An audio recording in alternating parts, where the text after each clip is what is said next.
what impact can using AI have on credit union lending efforts and its ability to serve members?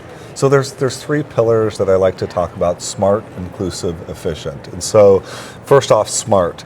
So by being able to make a smarter decision, you're able to increase your originations. You're able to lend down the credit spectrum, so you're improving your yield, so you can safely lend down the credit spectrum. Inclusive. Geez, there's 49 million Americans that are left out of the current credit system. And so by having this better math and more data, you're able to score more of them. But then if you're purposeful about how you actually build the model, and in the end, what you're trying to do is to say yes to more members and make sure that each of them get that fair shot.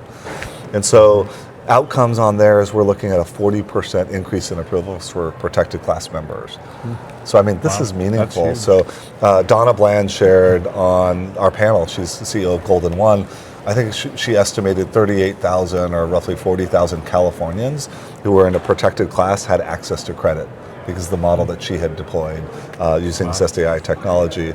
And then finally, efficiency is every member wants a decision in less than a second. But the challenge is that most credit unions only deliver that decision in less than a second 1 out of 5 times. And so we got to get auto decisioning way up by having something that's smart and inclusive, but dealing with all the policy and strategy, you're actually able to drive that type of efficiency gains. And so most of our mature credit unions are seeing a reduction in resources needed for underwriting a loan down by 2/3. Okay, wow. So it's quite material. Yeah. So it's kind of like what's not the it's good for your income statement, it's good for your heart, but also, in the end, the efficiency, because it gives the members what they want. And how do you see your system evolving in the future, say 5 years from now or even 1 year from now? How might it be different? Yeah, I think, so we're tackling some pretty interesting questions right now. So underwriting in the US is one thing. Underwriting in Nigeria is a completely different thing, or even the EU, because every country likes to have different rules and what have you. And so we've really leaned in heavily beyond credit data and looking at core banking data, cash flow data. There's so much promise in there where you can bring people who are thin file or globally have no file and actually underwrite them for a loan. So that's one big area. The second big area as we evolve is the application of generative AI. So we launched our new AI, affectionately called Lulu. So you come up and meet her. She's up and running. So she's a large language model that's been trained on 5 years of knowledge at Zest. So imagine over 400 credit union models. Every question we've ever gotten, she's trained on.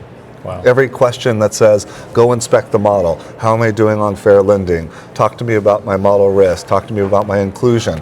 You and I could sit there and just ask her a basic question and she'll come back with an answer.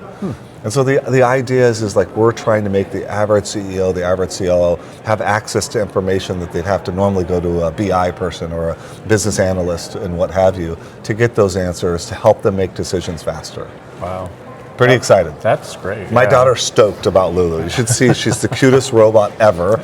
But we are actually the first leading in the space as far as a B2B application. Each credit union will have their own custom and tailored Lulu. So Redwood will have a Lulu, Golden One will have a Lulu, Suncoast will have their own Lulu. Each one will be trained on their unique model. Wow, that's amazing. I think it is. Yeah. To the extent math and calculus and stats can be exciting, which is AI. Oh man. End result is exciting. The end result is cool. It is cool because I love the industry we're in. I love the mission of what we're doing, and AI for me is just an avenue. And so I've never had much more joy than I have today in my job.